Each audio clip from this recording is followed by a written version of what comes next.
Bismillahirrahmanirrahim. May your words be spoken here. May your love be shared here. May your mercy and your justice and your unity be ours. May only your words come forth and lift us up to your state and your peace and your unity. May all the children who hear this broadcast be given your light and your love. May these words comfort their hearts. From Istanbul, Turkey, I'm David Freudberg. Welcome to Kindred Spirits. Our guest today is Sheikh Muzaffar Efendi. He is a very revered teacher, and Muzaffar has shared with many of his disciples and dervishes here in Turkey, and has also published numerous books. He runs a kind of quaint and seemingly innocent Quran shop in the bazaar at the Bayazid Mosque. There, many of his students gather to hear his wisdom. He has come to America on several occasions and visited with some of his dervishes there as well. A mosque in New York and elsewhere have been set up. Today, we're asking Allah to give good words through him. Let's begin by asking at once the most fundamental and most complicated of questions, and that is, who is Allah? Allah kimdir? Allah-u Teala Halik-i Azam'dır. Allah Most High is the creator of all. Esmasıyla malum, He is known through his attributes, efaliyle meşhurdur. and he is also known with his actions. Yani bir şey yoktur ki onun varlığını ve birliğini bize ifade etmesin, söylemesin. There is nothing which does not manifest his unity and his existence to those with eyes. İdrakimizin erdiği yahut eremediği madde, mana hepsi Cenab-ı Hakk'ın vahdaniyetini ve birliğini ve varlığını ispata kafidir. That which we can understand with our limited mind and that which we cannot understand with our limited mind shows clearly his unity and his existence. Varlığımız Hakk'ın varlığını ispattır. Our very existence is a proof to the existence of Allah. Madem ki ben varım, muhakkak beni yaradan vardır. If I exist, the creator of me exists. Fakat künhü hakkat-i ilahiye nasın, yani insanların aklı onu hakkıyla idrak edemez. But the mind which we possess cannot truthfully and completely encompass him. Gözler de onu görmeyi idrak edemez, kadir olamaz. Ama her eserde Hakk'ın kudreti ve kuvveti ve tecelliyatın müşahede edilir. Neither eyes, as we have on our faces, are able to see his attributes and his manifestations. But yet, everything which exists in material form, in visible and non-visible form, every action, every thought, is from him. Mesela iki nefiden bir ispat birincisi. For instance, two negatives is a positive, is a proof. Yani Allah'ı inkar eden bir adam inkarıyla Hakk'ın varlığını ispat eder. He who denies Allah in his denial proves the existence of Allah. Çünkü olmayan bir şey yok denilmez. Because you cannot say that something does not exist if that thing did not exist. İki yoktan da bir ispat zahir olur. And two negatives make a confirmation. Yine varlığına delil olarak dünyada neyi görürsek, hangi maddeyi görürsek, insanların kafasında dört şey zahir olur, dört soru. Whatever you see, whatever you feel, whatever you think in this universe induce four questions in one's mind. Birinci soru, mesela şu bardağı aldık elimize. Bu bardak neden yapıldı? First question, when we observe something or when we think of something, we ask of what that thing is made. Ve niçin yapıldı? Then the next question is why is it made? Ve ne şekilde yapıldı? And the third question is how it is made. Ve kim yaptı? And finally, who made it? Bu bardak mesela müdevver şekilde yapılmış, aslı kul. So you see, this is a cylindrical glass which I am holding in my hand, and the origin, the material from which it is made, is sand. Peki niçin yapıldı? Su içilmek için yapıldı. And why is it made? It's made to put water in it so that you can drink from it. Kim yaptı? And finally, the final question, who made it? Yapanı görmedik. Madem ki eser var, yapanı görmemiz olamaz. Çünkü neden? Madem yapıldı, mutlaka yapanı var bunun. I haven't seen who has done it, but yet it is done. So if it is done, there must be somebody who has done it. Ustayı görmedik diye bunu inkar edemeyiz. Bunu yapan yok diyemeyiz. Çünkü ne var? Eser var. Muhakkak efendim ustası, saniye bunun vardır, yapıcısı vardır yani. When there is the artwork, there certainly is an artist. Bunu ben bir misal için söyledim. Dünyada ne görüyorsak, maddi manevi, hepsinde 4 soru peyda olur. 4 soru insanın beyninde. 4 sorunun cevabı olur. Yapanı görmesek dahi eserini gördük mü yapan olduğu mutlaka ispat edilmesi lazım. Material, visible or hidden and immaterial, whatever we can see, whatever we can imagine, to exist has a maker who has made it. Ve hakkı bilmemiz de hakkın bize bildirdiği kadar, verdiği bize istat kadar hakkı bilebiliriz. Kün hakikat ilahi bilemeyiz. Then you ask, who is Allah? We can only say who Allah is as much as Allah has made us known of Him to know, none more. Çünkü akıl terazisi hakkın kudretini, zat-ı uluhiyeti anlamakta kırılır. That balance of understanding which we have is not able to weigh totally the Creator, the whole truth. It will break under its weight.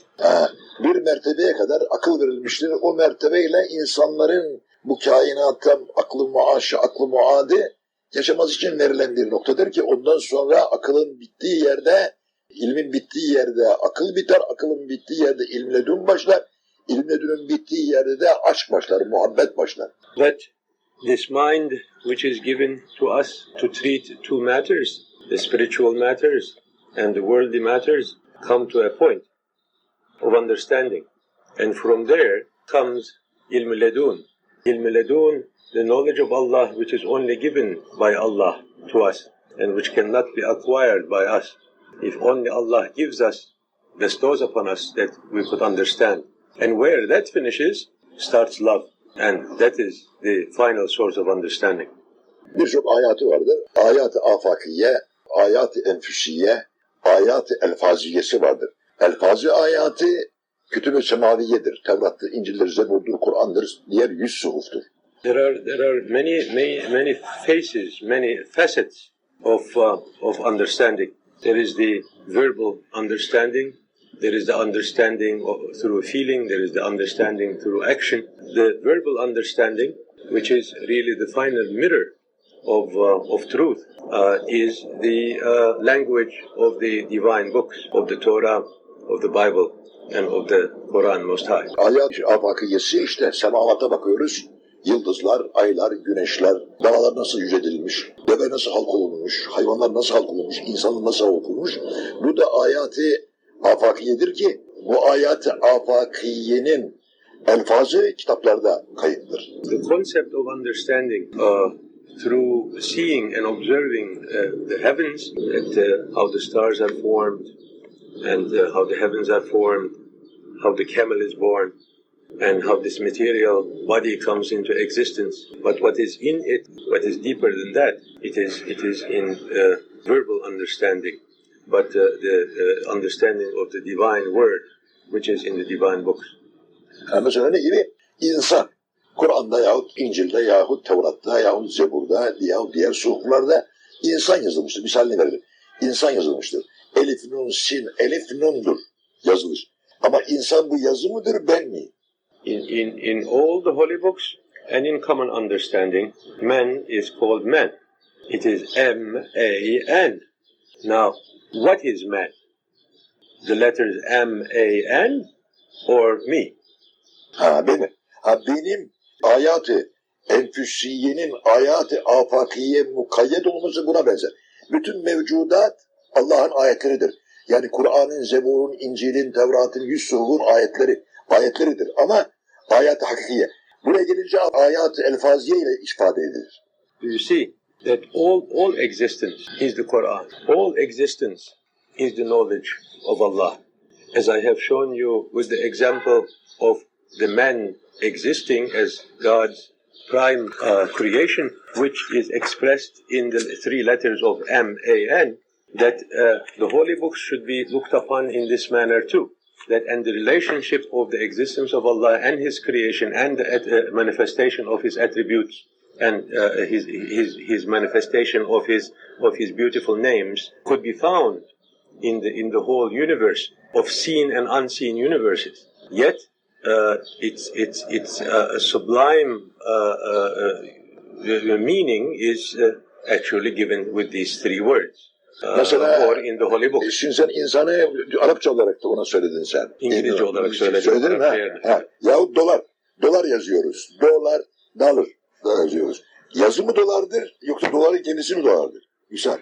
Or that which renders man a fool, that money, it is M-O-N-E-Y, or is it that dollar bill which is in your hand? Kur'an'daki ve Tevrat'taki ve Zebur'da ve İncil'de ve Suhuflardaki yazılan elfazı âyâtiyye medluludur yani. Yani manaları kalıplara sokmuşlardır kelimat ile. Yoksa bütün ayet semavat ve arttır, insanlardır. Şimdi geçeceğiz Âyât-ı Enfüsiyye'yi geçeceğiz ya. Âyât-ı Âfâkiyye, the divine knowledge of the existence in material and in material forms, which is in created universes, which is more than one, is then sublimated in symbolical form in words and letters in the holy books. İnsanlar ne vakit ki Âyât-ı Elfâziye ile Âyât-ı Âfâkiyye'yi cem edecekler, o vakit insan olacaklar. Onu ayırdığı vakitte şey olamaz. Yarım adam olur ayırdığı vakitte. Of these proofs of existence, when it is made into a whole, then man is a man. But if you look at them separately and if you judge them separately, then one is a half man. Bir de Âyât-ı Enfüsiyye var ki vücudumuzun hilkatıdır bizim. Bunu düşündüğü bir adam bu işi hesaba kattığı vakitte işin bir sürü rengi değişecek. Semavat ve kainat zahirde ayat-ı kübra, büyük ayet görünüp insan küçük ayet görünür ama zahirde budur. Batında insan ayet-i kübra, kainat alemi sügradır, küçük alemdir, insan büyük alemdir. Then again, all that which we can see in the universe, seen and unseen, and all what we have got the potential of understanding, which are written in the sublimated forms in the holy books, everything is collected in man himself. That is the beginning. That is the meaning of the Âyât-ı Enfüsiyye. It's man, the study of the man. That man perhaps is not equal to all what exists around one and what is written in the holy books, but it certainly has its secrets in him. So in evidence, perhaps this whole thing which we know and we will come to know, and the whole meaning of all the holy books, which we understand and which we may come to understand, seems to be the macrocosm. And man, because he is small, is the microcosm which contains all that. But in actuality, man is macrocosm. And the whole universe, the whole knowledge is microcosm. Bu Âyât-ı Enfüsiyye iyi kısımdır. And this knowledge of man is in two sections. Bir zahir kısmı insanın, bir batın kısmı, manası. There is that which is exterior and there is that which is inner. Zahir kısmında insan nasıl halk olmuştur? The exterior knowledge of man is the creation of man, how man is created. İki göz, bir burun, bir ağız, dişler, yan dişler, ön dişler, dudak, boyun, kollar, kalp, mide, bağırsaklar, diğer azay-ı cevarih yani. Bunlar hepsi mütenasip halk olmuştur. Mesela insanın bir kolu 5 metre, bir kolu yarım metre değildir. Bir ayağı 3 metre, bir ayağı 1 metre değildir. Mütenasiben halk olmuştur. Çünkü mevcudatın en yüce varlığı insandır. The exterior man, which one may be tempted to belittle, how beautiful and how perfect order it contains. The two eyes, the one nose, the lip, the heart, the neck, and all what exists, this beautiful, perfect machine, that it is the sublimation of all perfection, even in its exterior appearance. Mesela alalım şimdi biraz bunun üzerine konuşalım. Çok mühim çünkü zahir kısmını yani Âyât-ı Enfüsiyye'nin zahir kısmı. İki göz halk olmuş. Bir gözden bakıyoruz bir tane görüyoruz. İki gözden bakıyoruz gene bir tane görüyoruz. You see, man doesn't have an arm which is 5 meters long, one arm, and the other one 1 meter long. Then man has two eyes. See, if God has created man with two eyes, you look with one eye, you see one, and you look with two eyes, you again see one. Why don't you see two? Bir gözden bir tane gören, iki gözden iki görmesi lazım gelir. See, if you see with one eye, if we put that into the test of logic, that if you see one with one eye, with two eyes, you have to see two. Kulakların ikisi işitme, anlama. Mesela dil bir et parçası, konuşma kudreti verilmiş. Kulakta bir kemik parçası, işitme kudreti verilmiş. You see, what is a tongue? But a rather strange-looking piece of meat. But it has got the power to speak. It has got the power to speak the words of Allah. And what's an ear? It is three pieces of bones put next to each other. But it has been given the grace and the bounty of hearing and of understanding. Yine gözlerin üzerinde kaşlar var. Eğer kaşlar yapılım verilmeseydi bu ayet, akan terler mutlaka gözleri ama edecek idi. And then there are your eyebrows over your eyes. And if they weren't created above your eyes, the sweat and the dirt which comes from above would render your eyes blind.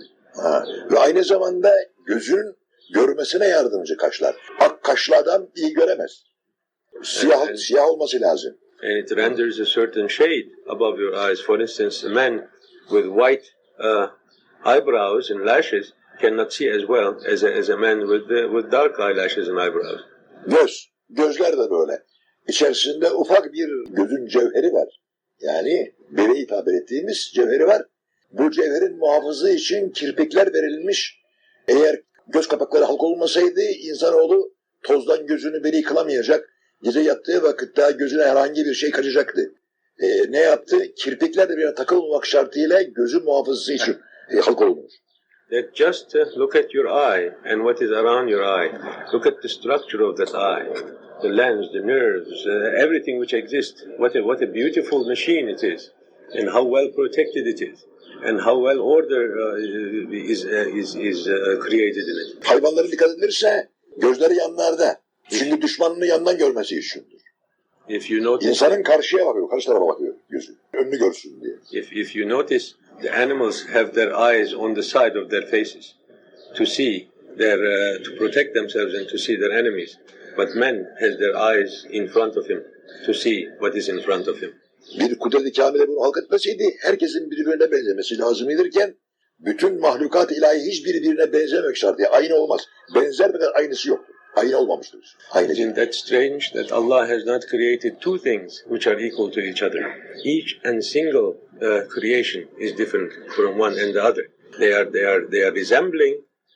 They are in types, but they are so different from each other. Mülâkât Enfüsiyye benâne Sure-i Kıyamet'te parmak kuşları da böyle. Bütün beşerin her ikisinin parmağı ayrı ayrı. Milyarlarca insanın parmağı bir yerden bir daha yaratılmamıştır. Aynısı değil.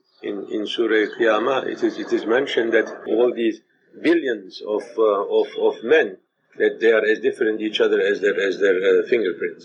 Yani tesadüf bir şey olamaz bu. It cannot be accidental. 2. Burnumuzun koku alması ve ağzımın üzerinde bulunması da mesele. Aldığımız nimeti evvela koklayarak, yani koktu mu, iyi midir, kötü müdür kokusuyla anlayarak ağzımıza koyuyoruz. What a marvelous thing to have your nose above your mouth, so that you smell what you eat, and if something stinks, that you do not put it in your mouth. Yine bıyıkların olması ve burun içindeki bulunan kıllar da süzgeç vazifesini görmekte. Kadınlarda bu yok. Çünkü erkek dışarı çalıştığı için toz toprak içerisinde Allah süzgeç vermiş erkeklerin burun içindeki kıllara ve bıyıklara. And don't you see, talking about the difference between men and women, the tender subject, that man has mustaches and hair in his nostrils, because man is bound to work outside in the fields where there is dust and dirt. Allah has given him a beautiful filter. Yani sonra dudaklar. Dudaklarımız olmasa eğer konuşamayız. Verdiğimiz nimeti içeriye atamayız, dışarı çıkacaktır baştan aşağı. And the lips. Ve söz söyleyemeyiz. Dudakların ilkati. And the lips which enable us to speak. Dişlerin ön kısımları keskince. Koparıyoruz. Yan dişler çiğneyici. And the front teeth sharp so that you can tear, and the side teeth to grind. Kollar mütenasip, ayaklar mütenasip ve aynı zamanda yediğimiz nesnelerin vücudumuzun uzak bir yerinden çıkması. Önümüzden çıkabilirdi. Çıksaydı bütün kokular ağzımıza burnumuza dolacaktı. Halbuki vücudun en uzak bir yerinden ne yaptı? Hacet eyledi. Everything in such a perfect order even when you come to the end of us, that where the food after being digested comes out, how properly it is placed, so that rather unpleasant smell doesn't come to our noses. Ha, bu bir tesadüf olamaz. Ya sakallar için ne dersin dersen azıcık şaka da yapalım. O da gerdan süpürgesi. Kadınların gerdanını süpürürse şehvet tahrik eder sakallarda. What perfect order! And if you wish to talk about this beard which men grow, and that's gentle means of caressing the face of the beautiful ladies. Demek ki Âyât-ı Enfüsiyye'nin zahir kısmı bu. Batın kısmına gelince akıl, idrak, hafıza. So this is but so to speak the simple aspect of men. But when we come, what is hidden in men, there is that mind, there is that great gift of Allah to us, and there is this understanding, Düşünce, and there is this tefekkür. ability to retain memory of what men learns. Düşünce ve tefekkür. And Ve ability kuvve-i to hayaliye. Kuvve-i hayaliye. Sonra mesela hiç mahlukat ilahiden eliyle yemek yiyen mahluk yoktur insandan gayri. and the strength of imagination. Yazı yazar da yoktur. Bana maymunu gösterirse eğer maymun mukallittir, anlayarak yapmaz. And is there another creation? Is there an animal who can write? If you show me the monkey, that is not what monkey does purposefully, but he does it as an imitation. Zaten mukallit olduğu için tefekkürü yoktur. Çünkü taklit tefekkürü kaldırır. Precisely, monkey is a good example for us. Every imitation annihilates and cancels understanding and ability to judge and to evaluate. Parmakların vazifeleri ayrı. Taşı yontan, sanatı meydana getiren, yazıyı yazan, resmi yapan hep parmaklardır. And these fingers, these tools of art, these tools of writing. Bir heykeli, yani sanatkar bir heykeltıraşın yaptığı heykeli gördüğünüz vakitte heykeldeki olan kudret ve kuvveti gördüğümüz vakitte o heykeltıraşın kudret ve kuvvet ve akıl ve sanatını anlarız da bize verilen bu nimetleri halk eden Allah'ı görmeyiz. How is it O kudreti anlamayız. when we see a sculpture of a Michelangelo, when we see a painting, we appreciate, we think about, we respect, we certainly do not deny the existence of an artist, but this artwork, this most wonderful macrocosm which contains the whole universe, which stands in front of us, which stands in us, and we do not see the artist of that creation. Heykeltıraşın yaptığı sanatı takdir ederiz. Allah'ın yaptığı sanatı takdirden haberimiz yoktur. Düşünemeyiz bunu. Mutlaka mürşit lazımdır söylemek için. So we do need a teacher to show us that artist. Bir de insanda bir mana daha vardır. Allahü Teala Hazretlerinin kula tecelliyatı vardır. Then there is another meaning, there is another essence in man.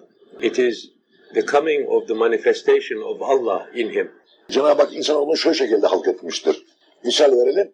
Denizden bir bardak su aldık, kenara çıkardık. Bu su deniz midir? Değildir. Denizin hariç midir? Gene değildir. İnsan bu haldedir. Let me try to explain how Allah has created man. If you take a glass of water out of an ocean, is that glass of water the ocean? It is not. But at the same time, what this glass of water contains, is it other than the ocean? No, it is not. Demek ki insanın iki sıfatı oluyor. Bir kulluk sıfatı var, bir ilahiyetle anlaştığı bir sıfat var. Birleştiği sıfat var. So do you Anlaştığı see birleştiği sıfat var. that man has two aspects? One is his servantship. He is the servant of Allah. And the other is his connection with the Creator. Onun için Cenab-ı Hak buyurmuş ki insanoğlu halifetullah'tır. Cenab-ı Hak diyor ki küntü kenzen mahfiyen fe ahbebtü fe halakül halk. Ya Davud, ben gizli bir hazineydim, bana kendimi bildirmek sevdirildi. Ne yaptım? Mahlukatı halk ettim. Allah, addressing his prophet David, said, "O David, I was a hidden treasure. I loved to be known, so I created the creation." Ve insanoğlunu, bütün mahlukatı Allah halk etti. Onunla Cenab-ı Hakk'ın efalini gördük. Göz sahipleri için büyük ayat-ı beyinat olduğu gibi insanoğlunu Cenab-ı Hak bütün mahlukatın ekmeli halketti. So Allah created the whole universe for men and men for himself. Ve kendisine onu halifetullah olarak halife yarattı. And he has created man as his representative. Bu kainatın idaresini insanoğluna tevdi etti. And he has given the government of this universe to his representative, to man. Ve bu iradeyi insanoğluna verdi. Halkı kendine bıraktı hilkati. Hilkati kendine bıraktı. He has given this government of the universe to man, but he has kept the creation for himself. The ability to create for himself. Ve her kulun her kismettiğini kendine halk etmek vacip kılmadı Allah. Dilerse halk etti. And he kept his will for the creation and he created what he willed. Ve arş denilen nesne ki Hakka mahsus bir makamdır. Elfazını biliyoruz, manasını bilmiyoruz fakat arş-ı hakiki olarak da insanın sadrını Allah halk etti. Ki semavata sığmayan Allah beşerin insan oğlunun sadrına yani kendisine binayı ilahi yaptı insanoğlunu. Oraya tecelli etti. Ama kün hakikat ilahiyle değil, tecelliyat ile. And Allah in his arsh, as we translated this throne, but it is a wrong translation, it is the abode of his essence, which is known only to him, but none to his creation. But Allah has created the equivalent, the symbol of it as the chest of man. And Allah then declared, I who do not fit into all the universes and into all heavens, I fit into the heart of my believing servant. Ve ona verdiği nimetleri saydı ki kendine şükretsin ve kendini sevsin diye. Then he taught man the bounties which he gave to him, so that he would be thankful and so that he would love his creator. Zira esmalarını en güzel isimler, esmalar ona ayetti, bu esmaları da kullarına bildirdi. All the beautiful names, all the esmas which belong to him, his attributes, but he made his servants know these names and he has given them signs of these names in his supreme creation, which is man. Çünkü esmalarında da esma-i ilahiye, sıfat-ı ilahiye mahsus ve zat-ı ilahiye mahsus esmaları var. Esma-i sıfatiye ve esma-i zatiye olarak isimlerini de bildirdi. That Allah has made man know and taste his three attributes. His attributes as his names, his attributes as his actions, his attributes as as adjectives. Ve bu esmalarla da tecelli etti kullara. And he appeared to his servants with these beautiful names. İşte efendim Rahman, Rahimiyet, Rezzakiyet, Latif, Settar, Gaffar olduğunu ve bütün esmalarıyla insanoğullarına bunu bildirdi ve insanoğluna da niçin halk olunduğunu yine insanoğluna kitaplarıyla bildirdi. In his names he has taught men his attributes and he has made men taste it, and in his books he has made men know how they should behave. Vücudan dünyada fani yaptı insanoğlunu fakat mana bakımından baki yaptı. He made man his supreme creation. As far as his physical existence goes, he has made him temporal. But as far as his inner existence, as far as his soul is concerned, he has created him eternal. Madde bakımından insanoğlu fani oldu. Fakat mana bakımından hem ezeli hakla beraber hem ezeli oldu hem ebedi oldu.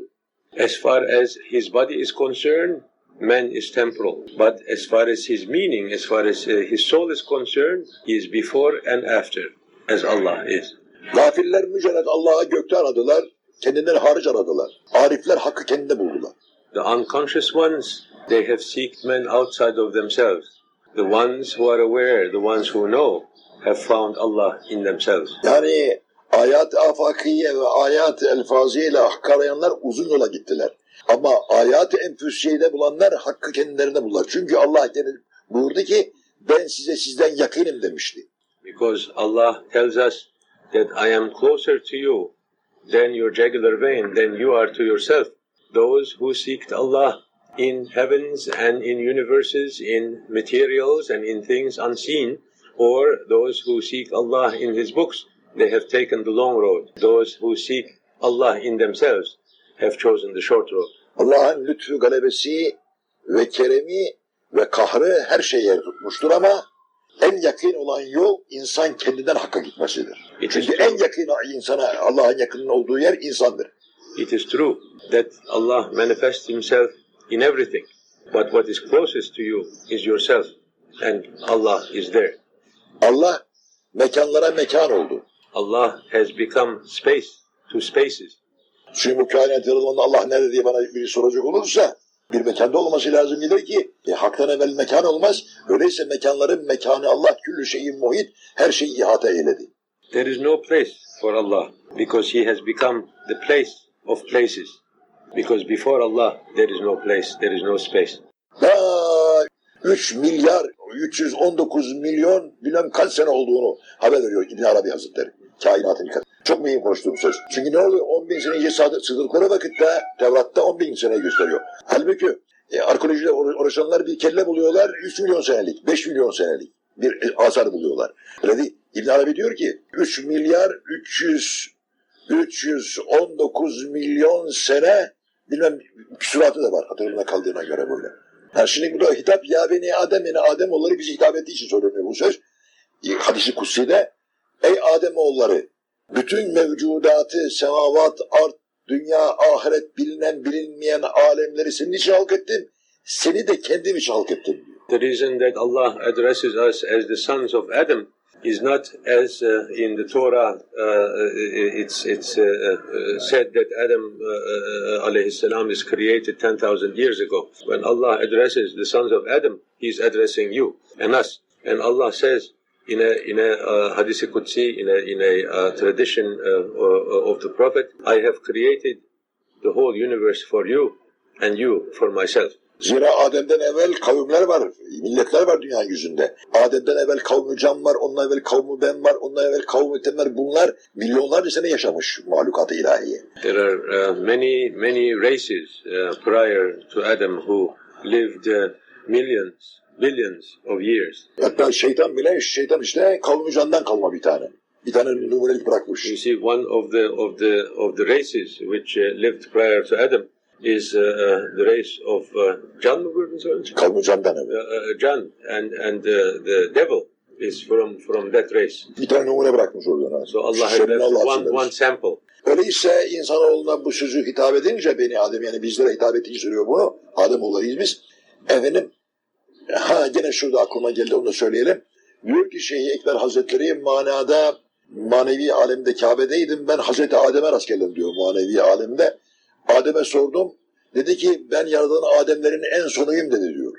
And Hazreti İbn Arabi says that I was in Mecca and I have met Adam alayhi salam spiritually obviously. And Adam told me that I was the last of men of the races of men. Demek ki bütün bu mevcudatı insanoğlu için yaratıp da insanoğlu da kendi için yaratması insana verdiği kıymetten dolayı. So you see the value which Allah gives to His representative in this universe when He says that He has created the whole universe for Him and man for Himself. Levlâke levlâk lemâ halaktul eflak diyor Hazreti Muhammed sallallahu aleyhi ve selleme. Seni yaratmasaydım eflaki yaratmazdım. Eflakin yaratılmasına sebep sen oldun diyor. Yani insanoğlu. And He addresses our Prophet sallallahu aleyhi ve sellem and Allah says that if I have not created you, I would not have created the universe. When He addresses our Prophet, He is addressing mankind. Yani Cenab-ı Peygamber'in şahsında insanoğluna hitap ediyor Cenab-ı Hak. Ey insanoğlu, seni yaratmasaydı mahlukatı yaratmazdın. Öyleyse Allah ile kul arasında bir takım münasebetler peyda oluyor. Hak ve hukuk meseleleri var. So you see, there is distinctly some relationship between Allah and His servant, man.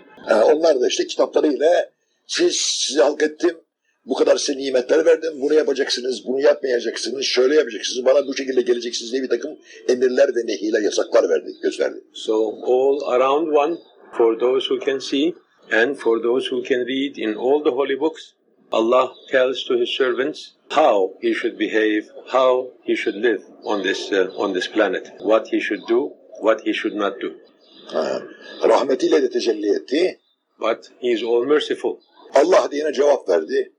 When one called upon him, he responded to them. Whenever somebody said Allah, he answered them. Allah'a yürüyerek gidene Allah koşarak geldi.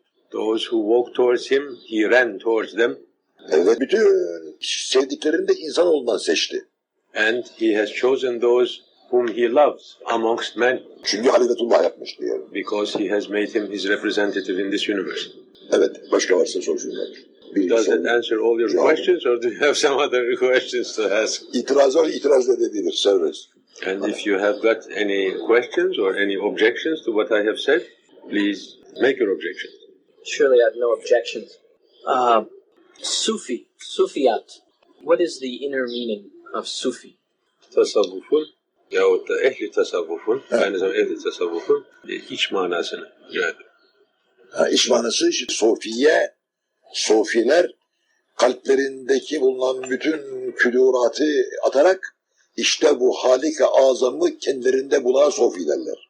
Sufi is he, and Sufism is the method of man in his effort to become as Allah meant him to become, by emptying his heart, the heart of his heart, from all what is improper, and to prepare his heart to receive Allah so that he can find Allah in him. Birçok sofi kelimesine, sofi kelimesine birçok manalar verilmiş. Biz ama hepsine temas etmeyeceğiz. Birkaç tanesini söyleyeceğim ben. Sofi, kalbini safa getiren. Yani nereden geldim, nereye gidiyorum? Niçin geldim, niçin gidiyorum? Suallerini, cevabını verip hakkı seven, hak ile olan, hakta olan, haklı olan kişiye sofi derler.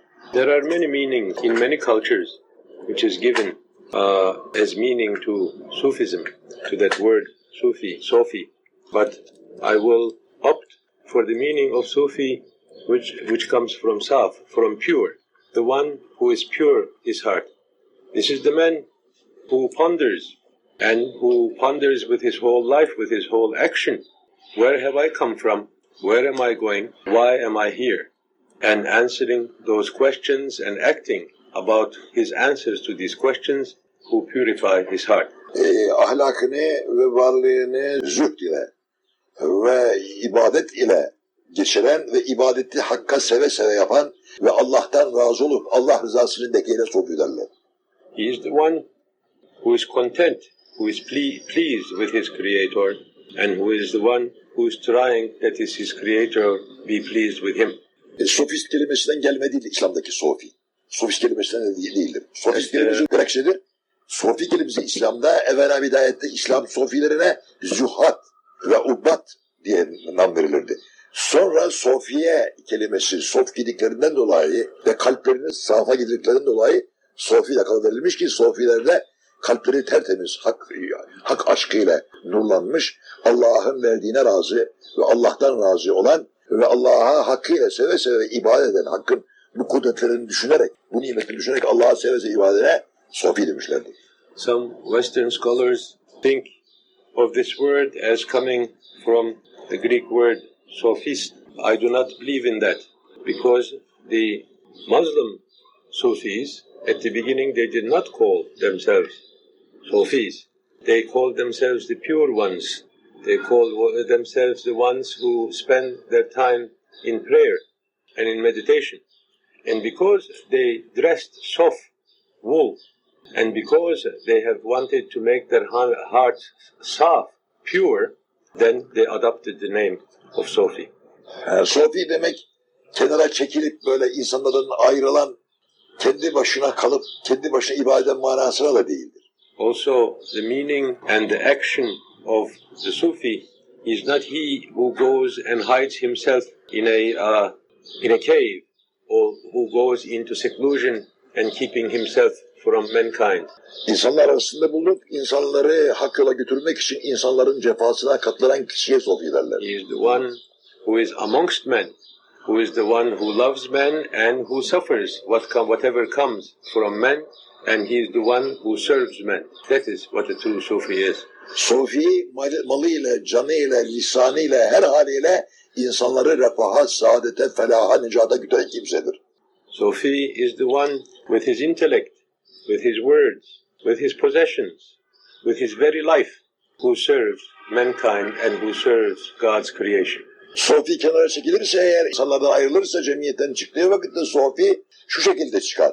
İnsanlar benim zararımdan kurtulsun diye kenara çekilir. Yoksa insanların eza ve cefa zararından kaçmaz. Kendi zararından halk zararlanmasın diye. If a Sufi ever retires into seclusion, he doesn't go into seclusion and take himself away from the society of other men and the creation of Allah, so that he would be safe from their troubles and their pains. On the contrary, if he does that, if he goes and hides someplace, it is so that Allah's creation and men do not suffer his existence.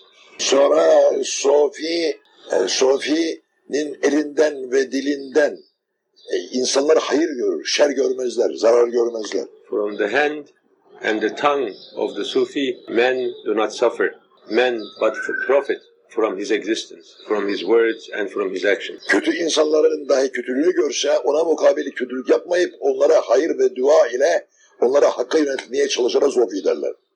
Sufi is who, even if he suffers pain, trouble, and injustice from other men, he is the one who has to return these injustices and these pains with good deeds and with help to the ones who caused him pain.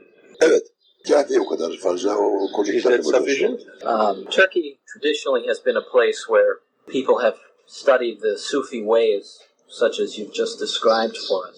And yet, we know that there has been a change in the government policies with respect to Sufi practices. How did the reforms which were implemented by the Ataturk regime starting in the 1920s in this country affect the Turkish Sufis? Türkler tarihte tasavvufun tekamülünde büyük bir vazife gördüler ve hizmetlerde bulundular. Atatürk inkılaplarının Türkiye'de tasavvufu durdurmasının sebebi neydi ve bunun tesiri ne oldu? Atatürk tasavvufu ve Sofi'yi durdurmadı. Biz vahdette la mevcude illahu dediğimiz için Atatürk'ü de haktan gayrı ayırmayız biz. Bir inkılap yapılacaktı. Bir millet inkılaba girmişti. O inkılabın yerine gelmesi için belki zahirde Sofi taslaklarına karşı yapıldı bu. Sofi'nin esasına değil. Atatürk has not brought any harm. Ama bu arada halis olanlar da belki bir zahir görüşümüzde halis olanlara da bu şey dokundu zannediyoruz. Hayır, hiç dokunmadı. Ben Atatürk zamanı bir adamım. Sözümüzden belli işte konuştuğumuz sözlerden. I have been brought during the evolution which this country went through during the time of our first president Atatürk. He has not done any harm to Sufism. There was a political, universal world situation. There was a revolution. There was an evolution. And in that evolution and revolution, Atatürk had to take certain measures. We believe that there is nothing but truth. Therefore, we cannot separate Atatürk from the truth in which we believe. And his actions neither can we believe to be other than the truth. There may be some people who pretended to be Sufis and who have suffered from certain measures which he has taken. But people who are working for humanity, who are attached to their country, who are attached to the cultures and the civilization of this great country, and who help in the civilization and the culture and the evolution of this country, cannot see the evolution and the revolution of Atatürk as opposing to their attitude. Kendilerini Sofi zannedenlere yapıldı bu iş. Yoksa hakkıyla Sofi olanlar haktan bildikleri için ona da ne yaptılar? Amenna dediler. The people who complain about his measures are the ones, hypocrites, who pretended that they were Sufis. But the true Sufi, who does not separate anything which exists from truth, did not suffer. Benim mesela mürşidim Sultan Hamid zamanında, belki Sultan zamanında doğmuş ve Atatürk zamanında ben mürşidimle daima sohbetteydim. Gidip geliyorduk, sohbet ediyorduk. Hiç kimse bize mani olan yok idi. My sheikh was probably born at the time of Sultan Abdulhamid or Sultan Aziz. I do not know very well, but during the time of Atatürk, I was with my sheikh and I went to him. He came to me and we had our conversations. We prayed together. Nobody prevented us. Bir müddet muhakkate için tekkeleri kapadığını kendisi söylüyor. He himself says that Hatta kapama değildir. Bir müddet için yani sebep olmuştu bir müddet için. Muhakkak tatil diyor kayıt. he himself says that we cannot even use the word closed. We could say vacation, if you wish. That for a temporary period, that the tekkes have been closed. Yani mesela bir misal anlatayım ki bu misal yani gün gibi aşikar olan bir hadise ve bunu Cumhuriyet Gazetesi de yazdı. Bir de gazeteler de yazdılar bunu anlatacağım kıssayı. Ben kendi efendimden dinlemiştim. Efendim de bizzati Atatürk'le konuşan zatla konuşmuşlar ve öyle cevabına nakbolundu yani. İstanbul mevzusu Yahya Galip Bey, Ümmü Sinan Şeyh'iydi kendisi. Halifetiye'den Ümmü Sinan Şeyh'iydi. Efendime söyleyeyim. Bir gece caz çalıyormuş. Mebustu Yahya Galip Bey. Yahya Galip Bey İstanbul mebusuydu. Caz çalıyormuş. Demiş ki Yahya Galip Bey dönmüş. Atatürk dedi ki Efendi kalk dedi bir Harmandalı Zeybek oyunu oyna dedi. Harmandalı desem anlamayacaklar. Çünkü Harmandalı Zeybek oyunu. Bir şekli yani oyunu. Demiş ki Efendi demiş paşam demiş. Ben demiş bir halifeti şeyhiyim demiş. Harmandalı Zeybek oynamasını bilmem. Ama Şükrü Saracoğlu demiş Eyyelidir. O gayet de bilir Şükrü Saracoğlu oynasın demiş. Sen bana müsaade et ben kalkayım burada bir halifetin devranı yapayım demiş. Onun üzerine Atatürk demiş ki cevaben Yahya Galip Bey'e demiş ki o işi ben bir müddet muhakkati için seddettim. Ehlini yerine getirdiğim vakitte bunu açacağım demiş, yapacağım demiş. Ehillerini bulacağım. Ehil elinden aldım demiş. Ehline vereceğim demiş. I will tell you a historic situation which happened at the time of our first president, Atatürk. That there was a gentleman by the name of Yahya Galip who was a sheikh of the Halvetiya, of the same tariqat that we belong, but he also was a senator. And one day in the company of Atatürk, there was music playing, and Atatürk proposed to him, why doesn't he get up and make the dance, sort of folkloric dance of the Aegean area? And the Sheikh Efendi said to Atatürk, said that, sir, I am a sheikh, as you know, from the tariqat, and the Prime Minister Şükrü Saracoğlu is from that region. Why don't you ask him to dance the folklore dance? But if you wish, I'll get up and make you a zikrullah here. And Atatürk said on that occasion that, for political reasons, that I have put the activities of the tekkes for a temporary period inactive. But when people who will be worthy will come about, and they will be opened again. Now, this story is a true story, and in fact, it had appeared in newspapers, and this story was related to me by my sheikh. Zaten tevhid 3 kısma ayrılıyor. Biz şimdiki 3. kısımdayız tevhidin. Yani Sofiye. Birisi la ilahe illallah. Allah'tan başka ibadete layık hiçbir ilah yoktur. İkincisi la mabude illallah. Allah'tan başka mabut yoktur. Üçüncü meratip ki Sofiye'nin itikadı la mevcude illallah.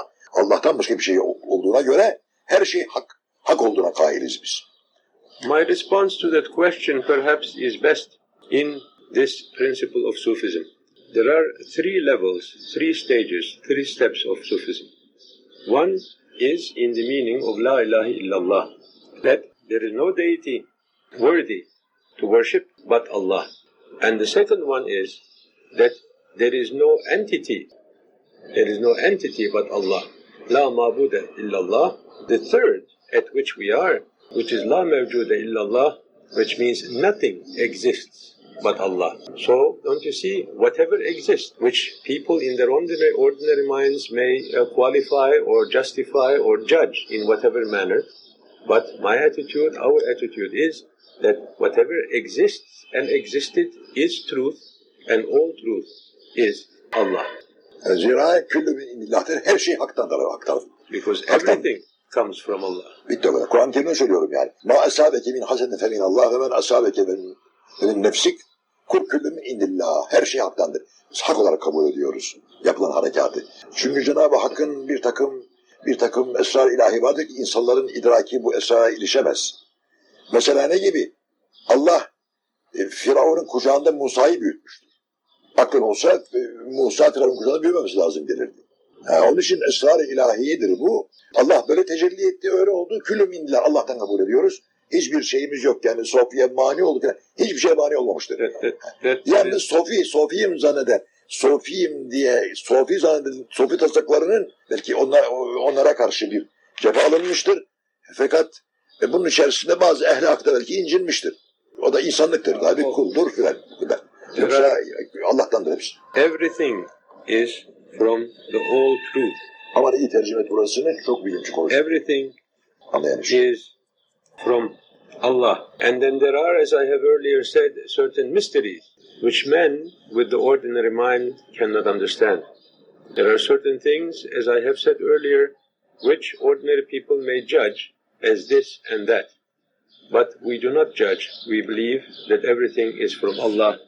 And we also believe that there are certain mysteries which we do not understand.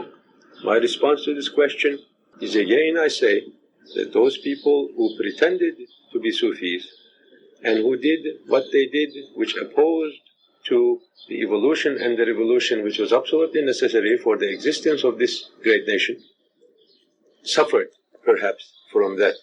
And that again, in the application of these measures, perhaps some sincere Sufis also, I would not say suffered, but feared. Now that's also possible. But it was truth, and it was right what happened. And it did not hurt anybody who is truly in this path, because which is an inner path.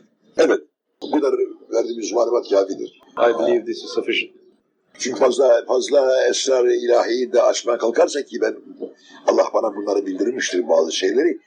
Herkesin hafsalası ve idraki bunu kabul etmeyecek ve akıl terazisi de bu esrarı çekmeyecektir. Onun için bu kadar kafi söylüyor. Anlamayana bir şey yok. There are certain things which Allah in His grace made me know. But as you know that in our discipline that you cannot spread everything which you know to everybody. In fact, the concept of Sufism is to tell to people what they know or what they can understand. So I believe that one should not open too much these mysteries either, because it could be misunderstood. Şuna sözümüzü bağlayabiliriz. Asumandır kubbesi. That his dome is an infinite ocean. Hep ahdaran kandilleri, bütün yıldızlar kandilleri ahdaran.